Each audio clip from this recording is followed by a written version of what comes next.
welcome to my channel. My name is Martine, and if you are new here, I do videos on Vedic astrology mainly, but also with some tropical insights, and I focus on both relationships and natal astrology. And if you like this video and you would like to see more content from me, please like, subscribe, hit the notifications bell to see when I will post a new video. And also, if you're interested in a personal consultation, I do consultations on a wide variety of topics. Please check out the video description. I will leave my contact information there. Thank you. So today is the start of a new series. It's going to be shorter videos describing the descendant, or the sign that sits on the 7th house cusp. The reason why it is called descendant, as those of you who come from tropical astrology probably already know, the reason it's called descendant is because it's opposite the ascendant. So yes, it is the sign that describes your spouse. And this is going to be, before I get into it, this is going to be a general interpretation, but I do think that it is useful because the sign of the descendant actually gives the basic characteristics of the spouse. Of course, in order to understand the full picture and to get a detailed interpretation, you have to look at the whole chart. You have to look at, well, there are many things that you can look at when it comes to reading the partner, including divisional charts, the Navamsha especially, but maybe to some extent also the D7, and also, of course, the ruler of the 7th house and other things in the natal chart that can each influence the general description for the partner.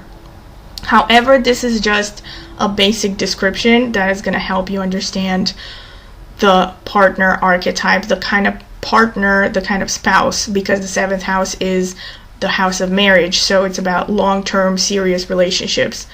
So the kind of partner that you're going to attract based on the sign that sits on the 7th house. And today's video is going to be about the Aries descendant, okay? So getting straight into it, I'm going to be looking at, for all of these, before I get into it, I'm going to be looking at general characteristics of personality, things like what would make them happy, what kind of gifts you might give them to keep them happy, surprises, etc. And also looking at things like their physical appearance generally, because of course you have to look at other things as well. And also the general careers that they might be in, okay? So for Aries descendant, you can expect the spouse to be ambitious, assertive, athletic. This is definitely one of the more sporty signs to have on the descendant. They are also going to be generally masculine, or seen as having, quote, traditionally masculine qualities. I'm talking about personality especially, but also some physical traits. They could work in any field that is considered to be quite challenging, especially fields to do with survival or practical issues like engineering, like medicine. But in any field that they're working in, they're going to be more likely to have some kind of a hands-on sort of approach. So if they are a doctor, they're going to be I don't know, for instance, physical therapists, or they could even be like masseuses, massage therapists, I don't know what you call them. So people who really like touch the physical body, or like surgeons, who deal with the anatomy of the body. Of course, since Aries also rules the head, it can show dentists, it can show any, neurosurgeons also, or neurobiologist, anything to do with the brain, the sinuses, etc., the ears, nose and throat doctors, etc.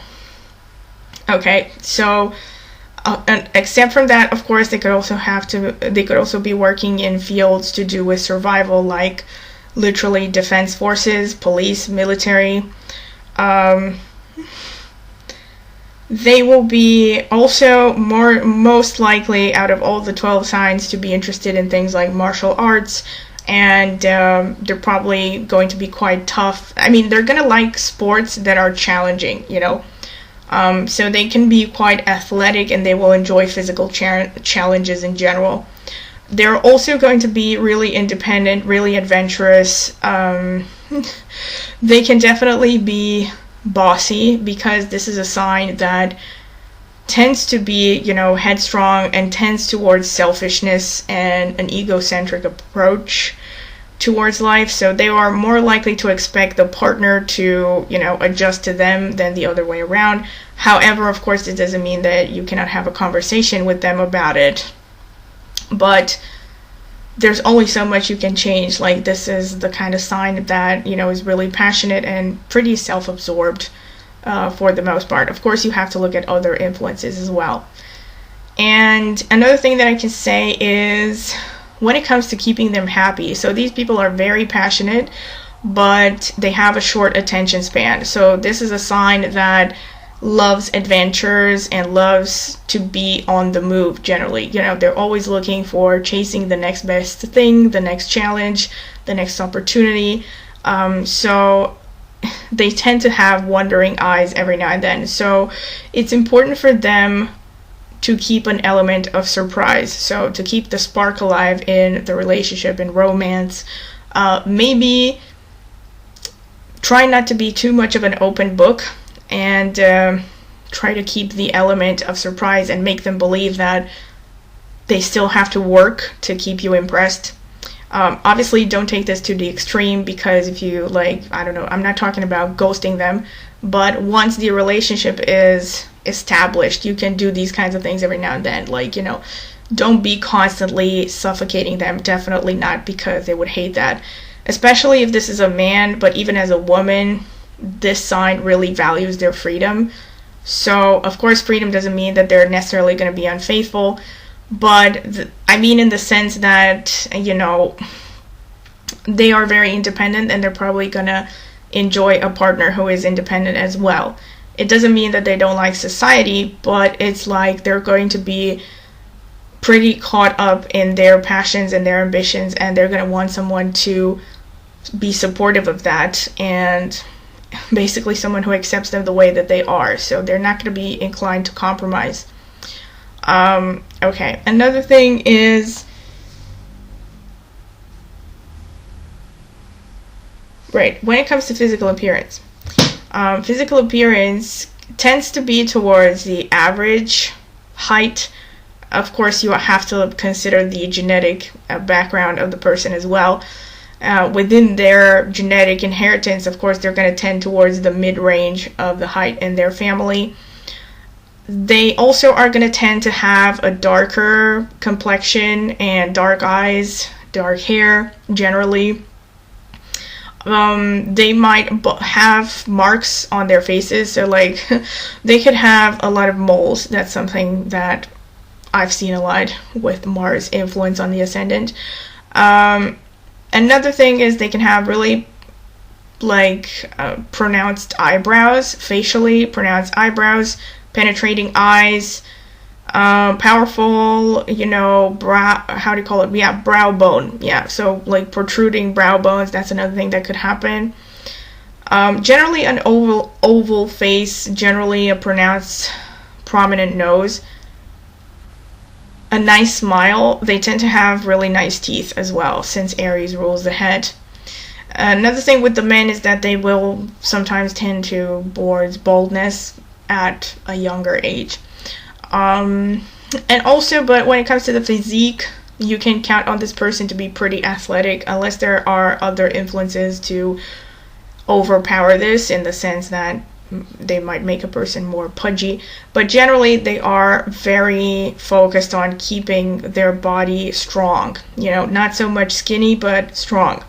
So even the women with these placements, they might enjoy self-defense courses, or some kind of fighting stuff, or a punching bag at home or something like that.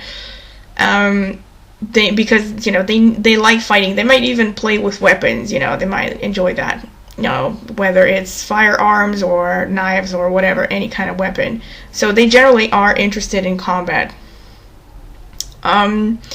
Gifts that you could give them, definitely something like an outdoor adventure. They will, again, considering the fact that they like challenges, they could like hiking or games that also have an element of competition and fighting. So things like, paintball. Obviously video games that are, you know, things like war and strategy and all that stuff. And aside from that, they can also enjoy fantasy, but also towards this direction of, you know, like something like Game of Thrones or something where there's a lot of like competition and traditional, I don't know, gender roles and all that stuff. Maybe not so much traditional gender roles, but they tend to have a more masculine energy. So they will enjoy things where, you know, they have a chance to express that side. So a lot of competition, a lot of fighting, etc., etc. And yeah, that's pretty much it. Of course, in order to get more details about the spouse archetype, you want to look for planets in the 7th house, especially in the D1, and you also want to look at Mars, because Mars rules Aries, so the complete picture will be also largely influenced by Mars's position, by sign, by nakshatra, by aspects, by house, etc.